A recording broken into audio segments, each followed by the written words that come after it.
بسم الله الرحمن الرحیم. السلام علیکم ګرانو کتونکو، زه عبدالله شیرین یو پیر بیا ستاسو سره ستاسو په درنه خدمت کې حاضر یم. امید در به ساتم چې تاسو ټول به په خیر خیریت سره الله پاک نه مې دغه ارزو تمنا ده کم مشکلات کم ستونزې چې موږ ته رامخې دي الله پاک ته هغه په خپل قدرتونو باندې حل کړي.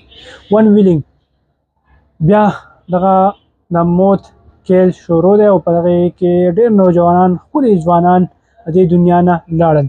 بیګا هم یو ډېر زیات تیز رفتار موټرسایکل د هغې اکسیډنټ شوی دی په کابل سایډ ته. نو هغې کې یو ښکلی ځوان دې دنیا نه تللی دی. دغه شانتې نن د جمعې ورځ ده او بلا شی موږ ګورو ون ویلینګ کېږي. د هغې د روکتام دپاره پکار دی چې اول خاص کر والدین په هغې کې ګامونه پورته کړي او بیا انتظامي له پکار دی چې هغه دغه روکتام دپاره خپل ګامونه هم اوچت کړي.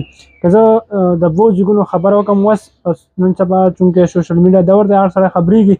ون ویلینګ کوم سیګرام روډ چې دی په هغې کې هم دغه ون ویلینګ کېدو، نو دوه موټرسایکلې په هغې کې ټکراو شوي دي، ماشومان پکې زخمیان دي.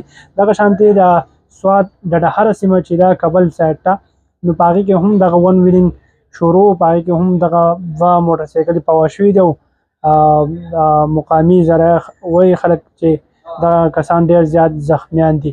نو پکار ده چې موږ که اول موټرسایکل دغه ځوانانو له ورکوو، د هغې انداز څنګه دی، هغه چلوي څنګه، د هغه دې روکتام به څنګه کېږي. نو دې روکتام دغه شانتې پکار دی چې موږ خپل بچو باندې ماشومانو باندې نظر وساتو او دغه ون ویلینګ د روکتام دپاره ما ورته هم ګامونه پکار دی. او دا خاص کر د علاقې مشرانو له په دې کې راوچتېدل پکار دي چې دغه ون ویلینګ نه کېږي. او ون ویلینګ سره سره تیز رفتاري هم دا باعث موت ته، نو په دغې حواله سره ما ورته ګامونه اوچتول پکار دي چې موږ اویرنس خپور کړو د روکتام دپاره.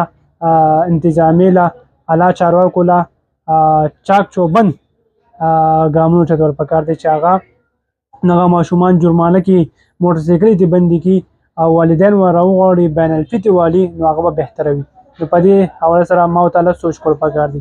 زه عبدالله شیرین په دې ټایم ستاسو نه اجازت غواړم. د لوی الله په امان.